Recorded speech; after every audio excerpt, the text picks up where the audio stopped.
Mapagpalang araw mga ate at mga kuya. Welcome muli sa aking channel, ang Kuya Nandingan. Ang ibabahagi ko ngayon ay mula sa aklat ni Job, chapter 1 and chapter 2, verses 21 and 10. Hubad akong lumabas sa tiyan ng aking ina. Hubad din akong babalik sa alabok. Ang Panginoon ang nagbibigay, siya rin ang kukuha. Purihin ang Panginoon. Kaginhawahan lang ba ang tatanggapin mo sa Diyos at hindi pati kahirapan? Ang salita ng Diyos.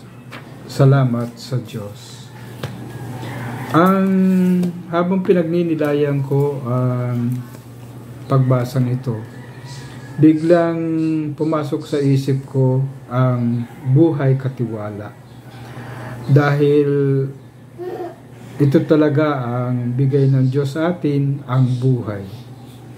Kaya ang papel natin ay pagkatiwalaan ang mga biyaya ng Diyos na ito. Ang layunin ng stewardship ay isang gawain ng sustainability at pwede rin itong isang papel ng spirituality. Ang spirituality ay isang gawin ng buhay na nais mong maging trust o mission sa buhay. Ang buhay katiwala. Sa aking paghahanap, mayroon akong mahalagang 4 na pillars ng buhay katiwala. Una, dapat meron tayong gratitude o pasasalamat. Pasasalamat sa Diyos na nagbigay sa atin ng buhay at binigyan tayo ng kaginawahan. Ikalawa, generosity.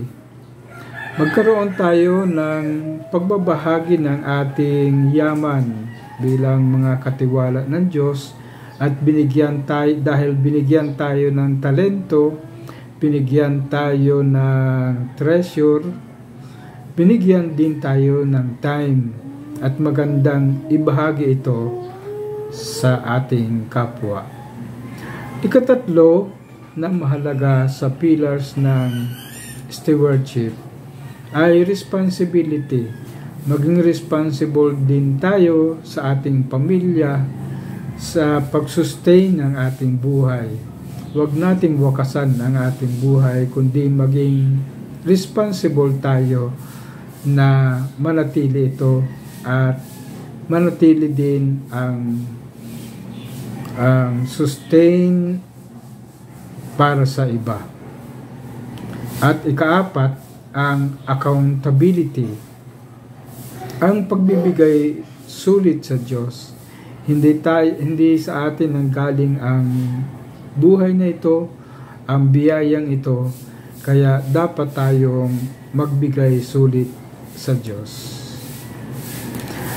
Manalangin tayo. Panginoon namin Diyos, nagpapasalamat po kami sa bigay mong buhay at pinagkatiwala mo ang buhay na ito sa amin.